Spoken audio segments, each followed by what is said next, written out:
শুধু গ্রাম বাংলায় নয়, যাত্রা হোক কলকাতা শহরের বড় বড় মঞ্চে। যাত্রা শিল্পকে বাঁচাতে বড় বড় সংস্থাগুলিও বিনিয়োগ করুক। রবীন্দ্র সদনে যাত্রা উৎসবে বললেন মন্ত্রী ইন্দ্রনীল সেন। মন্ত্রীর কথায় নতুন করে আসার আলো দেখছেন যাত্রা শিল্পের সঙ্গে জড়িত শিল্পী, কলাকুশলীরা। বাংলার যাত্রা শিল্পের ইতিহাস 500 বছরেরও বেশি পুরনো।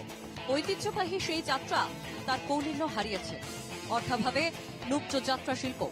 যাত্রা মূলত সীমাবদ্ধ ছিল গ্রাম বাংলার মাঠে ময়দানে। কলকাতার বড় মঞ্চে সেভাবে জায়গা দখল করতে পারেনি যাত্রা। হারিয়ে যেতে বসা যাত্রাকে জনপ্রিয় করে তুলতে চিন্তাভাবনা রাজ্য সরকারের। সরকারি উদ্যোগে কলকাতায় রবীন্দ্র সদনে শুরু 3 দিনের যাত্রা উৎসব। প্রচুর বিনিয়োগ করতে পারে, তাদের অ্যাট্রাক্ট করতে হবে। তাদের মতো করে যাত্রা ফরম্যাটটাকে, বেসিক এসেন্সটাকে ইন্ট্যাক্ট রেখে ওই সেকশনটাকে আমাদের পিপল হু ম্যাটার্স ওদের অ্যাট্রাক্ট করলেও আরো এখানে বিনিয়োগ হবে। মন্ত্রীর আশ্বাস বাস্তবায়িত হলে যাত্রা শিল্প অক্সিজেন পাবে বলেই নিশ্চিত।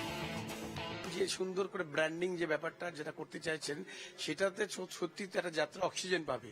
আমরা যাত্রা যেভাবে আমরা শো করি, যেভাবে আমাদের কমিটি যেভাবে যে টাকায় আমরা শো করি, যদি স্পন্সরশিপ থাকে তাহলে আমরা অনেক বেশি অক্সিজেন পাবো, যে আমরা আরো ভালো করে আরো অনেক নতুন মডার্নের ভাবে যাত্রা করতে পারবো। টিভি সিরিয়াল বলুন, মুভি বলুন, সিনেমা যেগুলো আমরা দেখতে পাচ্ছি, তার থেকে কিন্তু অনেক কঠিন এই সেক্টরটা।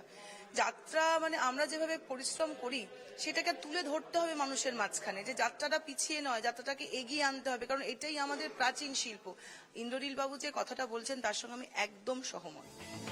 চলচ্চিত্রে অভিনয় বা গান গাওয়ার তুলনায় যাত্রা অনেক বেশি কঠিন। তাই এই যাত্রার অভিনেতা অভিনেত্রীদের উপযুক্ত সম্মানিত দেওয়া প্রয়োজন বললেন মন্ত্রী ইন্দ্রনীল সেন। কারণ এটা অনেক ডিফিকাল্ট।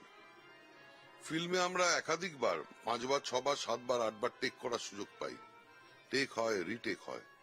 গানে আমরা অনেকবার ডাবিং করতে পারি, কিন্তু যাত্রা শিল্পীরা একাধারে অভিনয় করছে, একাধারে গান গাইছে, একাধারে ওখানে লাইভ বিভিন্ন অ্যাকশন করছে। It is very very very difficult. মন্ত্রী ইন্দ্রনীল সেনের পরিকল্পনা বাস্তবায়িত হলে যাত্রা শিল্পে নতুন দিগন্ত খুলে যেতে পারে। যদি সেটা বাস্তবায়িত হয় তাহলে আগামী ভবিষ্যতে যাত্রা শিল্পে দিগন্ত খুলে যেতে পারে এই বাংলায়। ক্যামেরায় অরবিন্দের সঙ্গে রণজয় মুখোপাধ্যায়, এনকেটিভি বাংলা, কলকাতা।